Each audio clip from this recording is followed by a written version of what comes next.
Role-playing non-player characters is a tool that dungeon masters use to bring their campaign worlds to life. Yeah, today we're going to share with you some of our tips and tricks for creating truly memorable non-player characters that your players are going to love.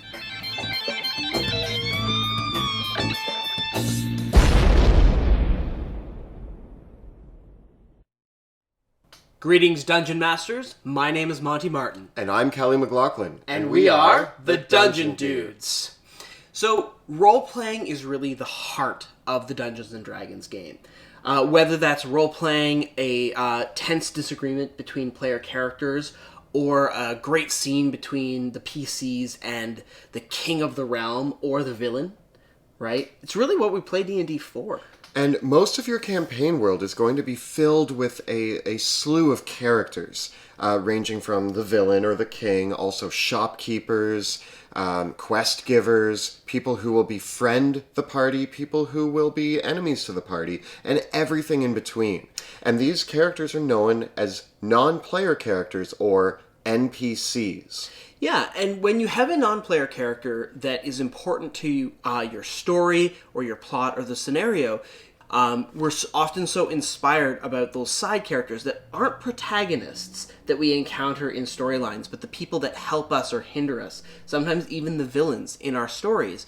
What makes a memorable NPC, and how can you follow some tips and tricks to make more of your NPCs even more special? So me and Monty are going to take a deep look at some of our favorite tips and tricks to make your NPCs truly memorable.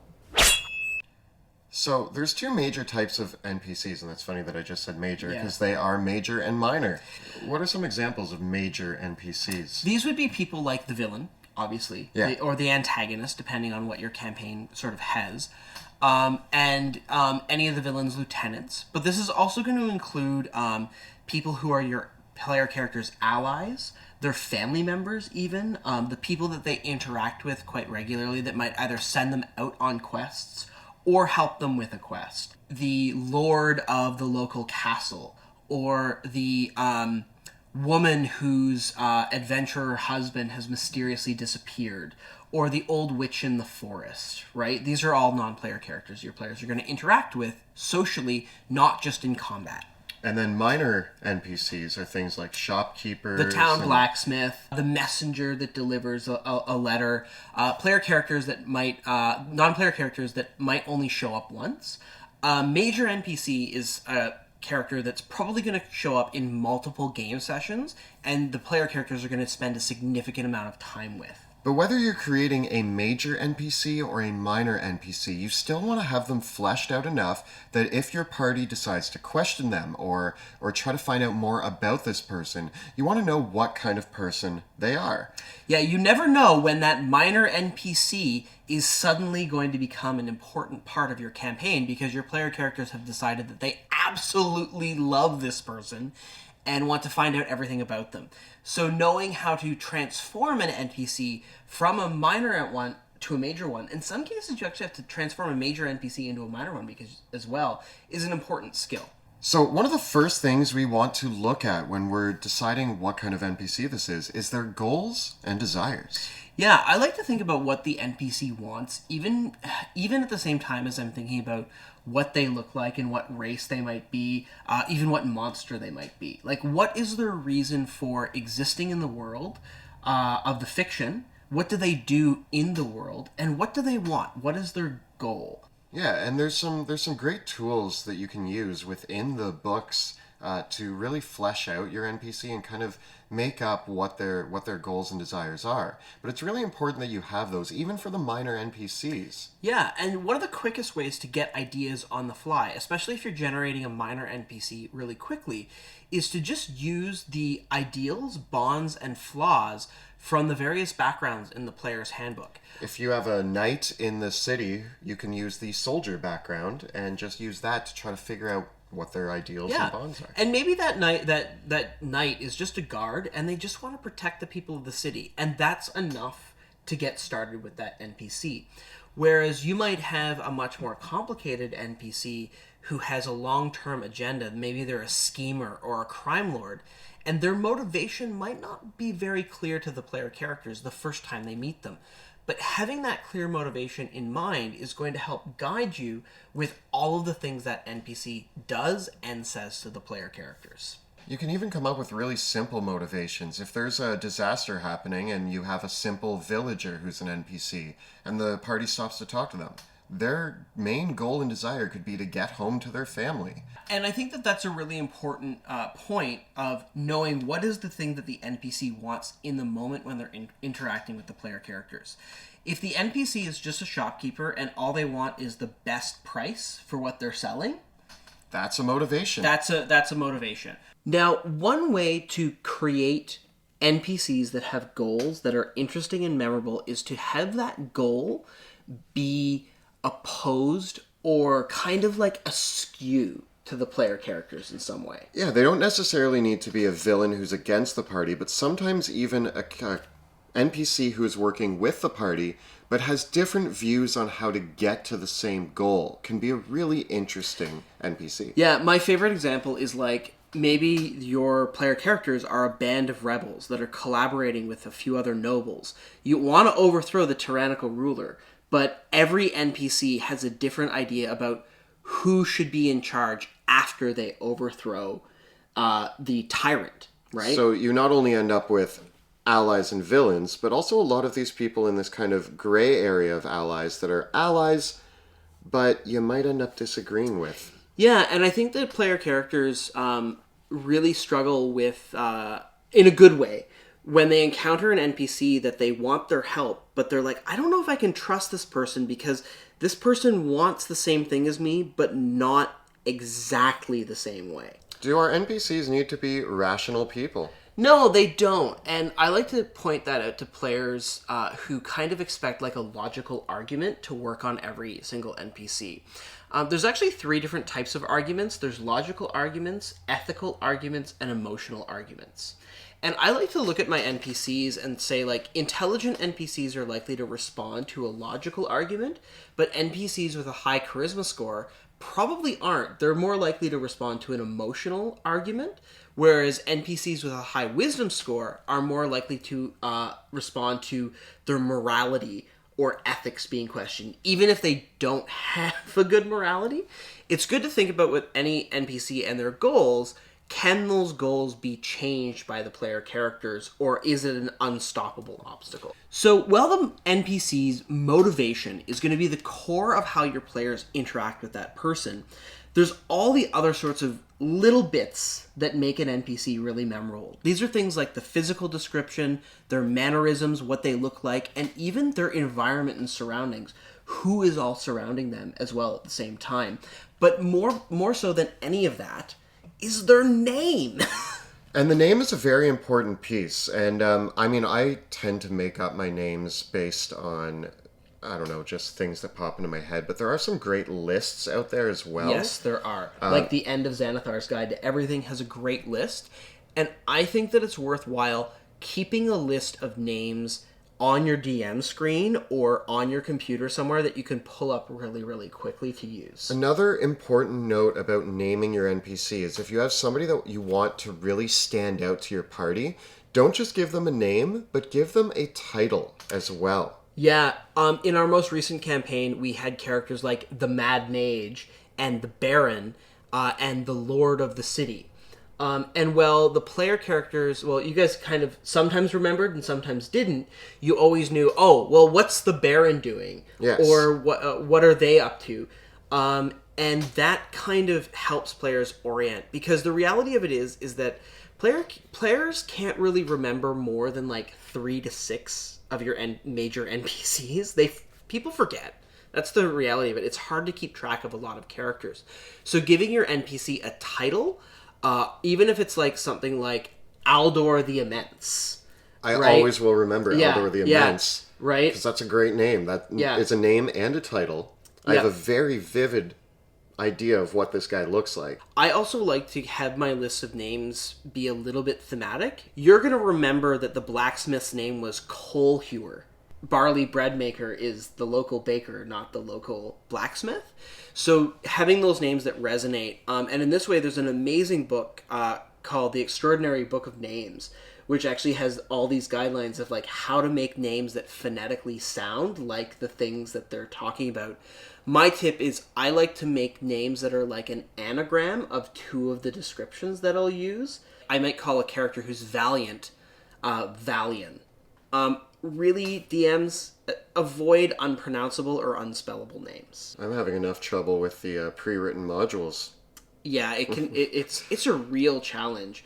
Like Landragosa Cyanrath is cool name. Yeah. But hard to pronounce. I'm reading through Out of the Abyss right now, and there's a whole slew of magical, mystical characters in there with names that I think I'm going to need to listen to other people pronounce them phonetically if I'm going to get anywhere. A name that looks cool on the page is not necessarily a name that's easy to remember or sounds cool when you say it. So make sure that you say your NPCs' names out loud and get used to saying them. It took me a week to get through Blagothkus. Yeah. From Tyranny of Dragons. As for character traits, or personality traits and physical traits... Yeah, I think that it's good to have one really important physical trait. Either something that the NPC is wearing, something about the way they carry themselves physically, something that they're carrying. The trinkets table in the player's handbook is a really good idea for like the NPC having a favored possession or something like that.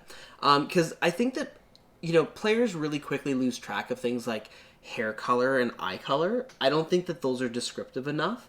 But they're going to remember things like a giant bushy beard, or a sapphire necklace, or my favorite, the woman in the red dress. Color is this interesting psychological thing where, like, if you encounter a wizard named Immerstal the Red, right? Well, red is a passionate color, it's a fiery color. This person is probably an evoker. Blackhand Bailey. Probably a thief or someone really, really nasty. So I like to associate color with personality and then use that in both the title of the character and in their description. It helps people stand out and helps your players really quickly categorize your NPCs. Stereotypical NPCs or stolen NPCs are actually really useful. Like, the Baron from our campaign was based on Gaston from Beauty and the Beast, and ended up being a super memorable character as a result. As a matter of fact, some of us continually called him Gaston by accident. Yes. Even though his name was Gareth. And you know what? That's totally okay to me. I think that it's really worthwhile when you're making NPCs, make a pop culture reference. Just go for it. Worst case scenario, your players are going to laugh because they're going to recognize the reference that you're making. In that way, one of my tips that I love to do when describing the physical description of an NPC is, what Hollywood actor would I cast as this NPC? I recently had an NPC that has become a favorite. He was supposed to be a minor NPC, but now I think I need to make him a major one. Yeah. He's an old wizard with a pet bunny named Tim the Enchanter. Yeah, it's totally legit to steal NPCs and either use their names as they are from the source media or change them a little bit. Like, I think basically every DM has a dwarf with a Scottish accent. I can't tell you how many times, like, falling back into, like, a Morgan Freeman voice or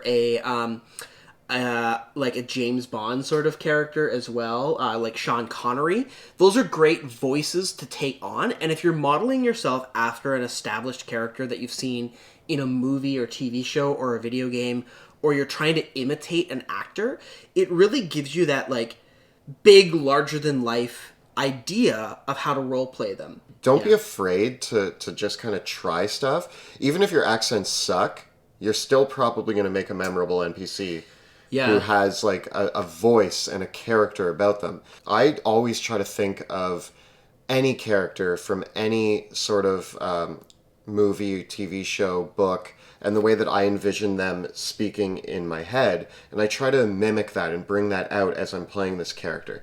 And it can be really simple things. A simple, like, making your voice a little lower or talking a little slower. When my notes for NPCs, I'll usually say, like, channel Ursula from The Little Mermaid, or make this guy sound like Rex from Mass Effect. And that's what I usually do for, like, dragons or monsters. And that way I can hear it in my mind really, really clearly because I remember that character from my experience of them in the movie, and then I can just mimic that as best I can. If you're really uncomfortable doing this, it's totally okay. The other tips for how to make your NPCs memorable are still really going to help.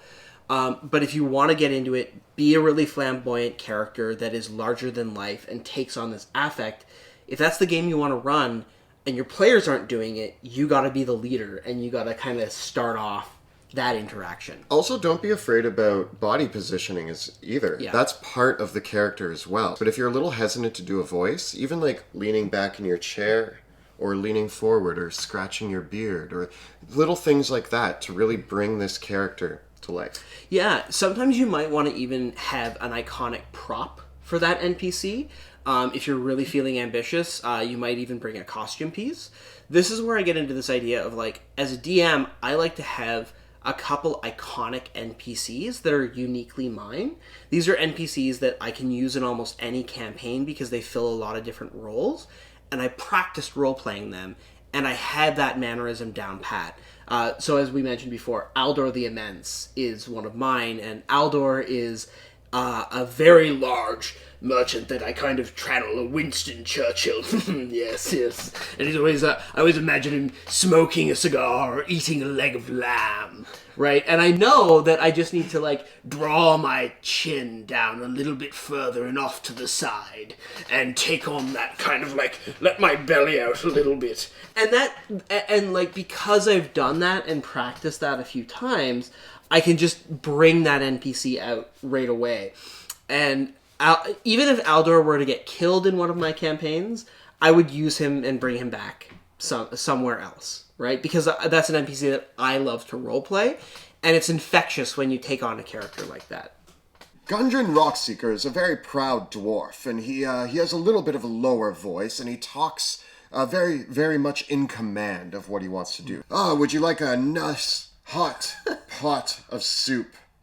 I think everybody who's played D&D has encountered Meepo, the kobold. Yeah. Right? Because Meepo's, like, iconic, and it's from the Sunless Citadel, but I stole Meepo for our campaign. And I murdered him. And it's just and you murdered Meepo, and everyone was super upset.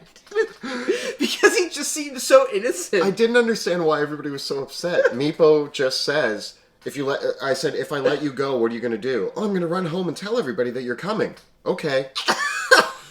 So I had my crazy shopkeep who just like he would kind of stumble over his words, and he would kind of be hunched up, and he was a little bit mad, and he just really wanted everybody to enjoy his shop. Do you like my shop? We have a lot of nice trinkets. Would you like to buy one? I haven't made any sales today. Trinkets. Yeah. So that guy was always like really that's like fun a great play. NPC to make it like a Kenku. No, there is another category of NPC that you might not have expected, and that is sentient items. Sentient magic items. So in my campaign, I have a sword named Vancho, and in a prior campaign, I had a skull named the Oracle. And both of these are NPCs that are wildly destructive and horrible magic items possessed by my players. And this is how I roleplay a curse. My paladin in my current campaign has a magic sword that whispers to him to murder people and exact terrible vengeance. The thing I love about the way he roleplays it is the sword never really says more than a sentence quickly, but it's always like that interjection that just makes you go, the sword. Yeah. Like, I don't think I'm going to kill anybody this round. Is that really what you think? Yeah. And having a sentient magic item as an NPC is a way of injecting a character into the party that isn't a DMPC. Having that one flamboyant NPC is really awesome, but sometimes it can be really, really also difficult to roleplay somebody that is really different from yourself or your imagined personality. Like, I find it a challenge to roleplay as women, right? Or to roleplay someone that's of a different background or even ethnicity from your own, because you want to be really, really careful about taking on a total stereotype, because be respectful of the other people at your table. If you want to bring in a stereotype that might be hurtful to other people at the table, just watch out for that first, because you want to make sure that your performance of your NPC is fun, lighthearted, and interesting, and isn't going to hurt anyone's feelings. My actual go-to every time that I want to play a seductive mistress is actually to roleplay as if I was Frankenfurter from Oh Rocky my god, Horror Picture Frankenfurter Show. is such a great one to copy. And right? that is actually something that I've been working on to try to like capture really intense, whether male or female. But I just find Yeah. him to be a really great. Like, I want somebody who's charismatic to the point where like you almost can't deny their presence in a room. But again, Frankenfurter is just another flamboyant character. Like, it's really hard to roleplay stoic characters or characters that are a little bit more muted and understated. And that's where, like, you really have to come back to the physical description and their motivation rather than making them outrageous. That said, I do think that D&D as a game, like, the Dungeons & Dragons world is populated by larger-than-life characters. So, especially with villains and really significant non-player characters, it's just way more fun to have, like, the very scary dragon that speaks in this voice. Or, like, the raspy man who's a lich and can only speak in whispers. Right? It's really, really fun, and there's so many great voices you can adopt. Now, if you have any ideas about better ways that you roleplay your NPCs, or ideas for making them truly memorable, we'd love to hear about your favorite non-player characters and suggestions down in the comments, or reach out to us out on Twitter. If you want to get more information on Xanathar's Guide to Everything, there's a section, a great section for the DM, and a lot of the tools that you can use to flesh out your world and your NPCs. We have a video on that over here. Now, if you're a player looking to create a memorable character of your own, we've got a video on how to make an awesome character right up over here. Please subscribe to our channel so that you never miss an episode. Thank you so much for watching, and we'll see you next time in the dungeon.